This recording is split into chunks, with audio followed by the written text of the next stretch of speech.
This will be the final episode from the set of Empty Nets. It was a privilege to be part of the production, to spend time with a wonderful team of artists, and to have these conversations that I could share with our listeners.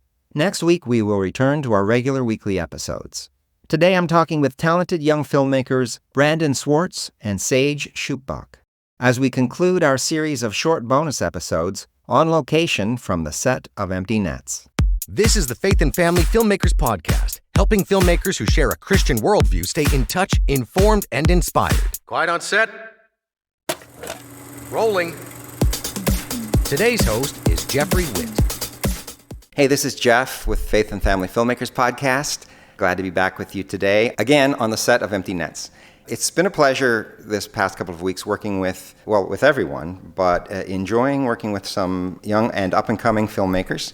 Today I'm talking with Saige Schupbach and Brandon Swartz. Howdy. Hello. Thanks for taking the time to talk with me today. One of the things that you two have in common, and one of the reasons I grouped you two together, is that you both are students, and have been students, I should say, of Nathan Blair. Tell me about that. What's that all about? Yeah, so we both went to a school called Artios. It was a homeschool co-op type program where we would go twice a week, and it was mostly for electives. So you would go and it was kind of like how a college would be set up. You would pick a major, and then you had a certain amount of classes you had to fulfill for that major.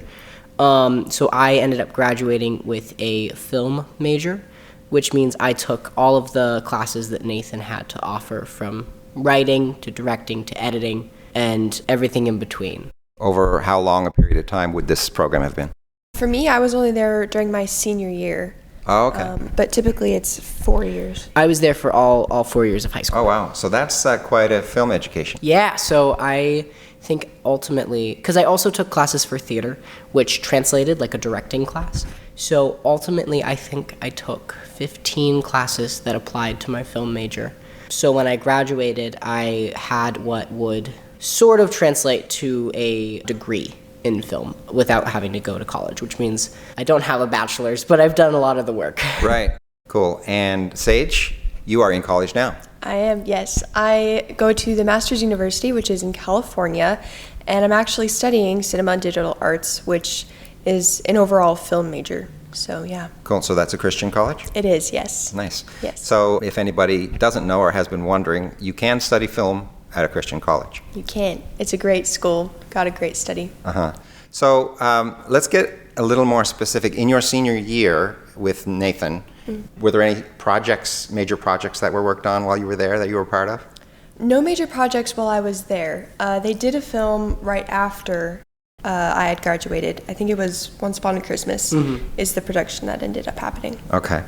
And you were part of that? I was. So the way we did it, we don't have as specific of roles on that set. So like typically a first AD would run camera and second AD would like pull focus or something along those lines. But for that set, it was more of a learning experience. So we had a huge camera team. And me and a wonderful, wonderful filmmaker named Caleb Hiller, we were the heads of camera. So we essentially operated as first and second, and then we both were also supporting leads in the movie. Okay. And so when I was on camera, Caleb would usually run camera, pull focus, and then we'd bring in someone else, or vice versa. And when we were both in, everyone else would step in. Okay. We also ran gaff. It was camera and gaff were combined since we had such a big team. So I got a very rounded education in all of that. And then even beyond that, I was the assistant to the director. So I worked as Nathan's right-hand man. And I kind of followed him with blocking and learning from him in all of those ways. So I got to see how he directed each individual department as well. So I was very hands-on with that film. Okay, cool.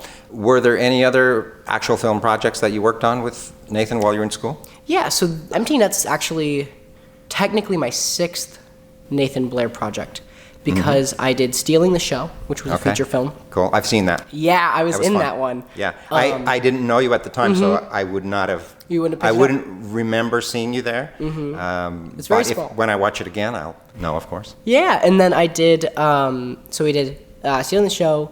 We did Once Upon a Christmas. I was a part of the TV show Fragment Oblivion, which is on PureFlix. Yep. And then we did 2 professionally made short films while I was there. One was called I think it was What Happened to Phil, which was a learning experience for the middle schoolers. And then I did my senior project called Limelight, which was a movie musical. And that Nathan actually optioned, because I wrote it and directed it and did all that, but he was my DP, and he optioned it, and it is currently being reformed into a feature film.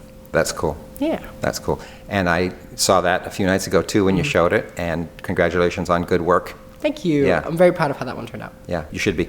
Saige, tell us, well, we know you had the connection with Nathan before now. How and why did you end up here, and what has been your role here on set? Yeah, so I had actually just seen on Instagram that he was looking for a couple of interns, and I was like, oh, that could be really cool, because I wanted to get some more film experience. Obviously, I'm going to school for film, but I wanted to have more hands-on experience doing different things than I've done in the past. So I saw that, and I reached out and was like, hey, would love to come out studying film, more hands-on experience type thing. So we got it all worked out. So that's why I ended up here. So I came straight from school. I've been doing a lot of gaffing, so lights, figuring out what the best lighting is. Working with Samuel and Brandon on that has been really good. That's kind of been my role here. Cool. I guess there's a big difference between learning in a classroom and learning from hands-on experience. Yes, there is. There's a lot of different terminology that's been used from my classroom to here, which is interesting. Yeah, and I've been guessing, though I don't have the experience on larger studio sets, union sets and whatever, there's probably a lot of differences in the way things happen. Yes. For sure. Yeah, there is a big difference. Indie sets are very hands-on from everybody. So you'll say, oh, quick, go grab that, and anyone will do it. Whereas usually on a union set or on a larger budget, it's like there's so many people there, there's such a chain of command that if I am on the art department, I do not touch a C-stand. Right. I'm not able to help. And that's, I think, one of the biggest differences between a union set or like a higher budget indie film comparatively to like a low budget indie film or just a non-union film in general. Yeah. So it can be done with a lot less people. If it's a team that's kind of working together to get it happening, as opposed to a large set where there has to be a lot of people because there are a lot of jobs, quite frankly. Yeah. And if everybody has their own job and multiple people for that job, it ends up being a much bigger crew and a much bigger budget. Yeah, I did a feature film last year. It was an indie film called The Sasquologist. I was a co-star in it.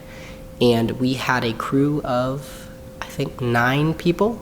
And we did it in 2 weeks, and I just got to see the screener recently, and I love it. It turned out great. Awesome. And I think it also comes down to what your script is, right? A project like this, where you're working on a set, and you're trying to create, like one of the biggest things me and Saige and Samuel have had to do as the camera team and gaff team and such, is we have to make daylight look interesting.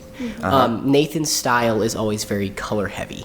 You watch Stealing a Show, you watch Limelight, you watch Once Upon a Christmas, and you'll see there's a good amount of color where it's like, what's the motivation? It looks pretty, which is awesome. I love it. That's how I work too. Yeah. But now we go into this time period of very flat. So we have moonlight, daylight, and tungsten, right? We have candlelight. That's it.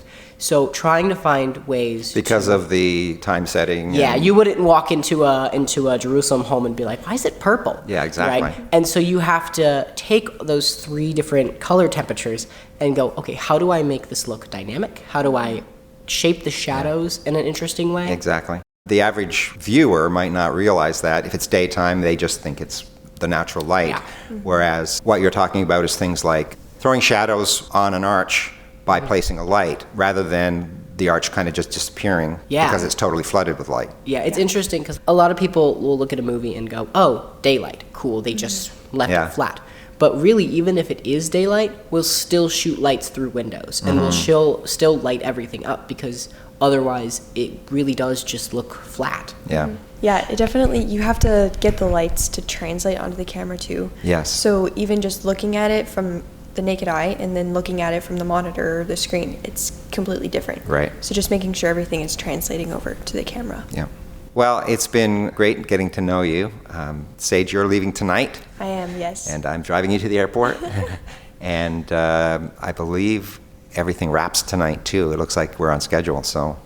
We're gonna make our day and we are gonna go, because since the last night's a night shoot, there's no reason to push it till Monday. We have all the day stuff done, so I think we're just gonna get it done so we can head out tomorrow when we're ready. Yep. Well, thanks for taking the time to talk to me. Yeah, thank you, of I course. look forward to seeing you guys somewhere again soon on set, maybe at the premiere. Oh yeah, that'll be fun. awesome. Cool. All right, take care. Awesome. Thank you. Bye-bye. Thanks for listening to the Faith and Family Filmmakers podcast.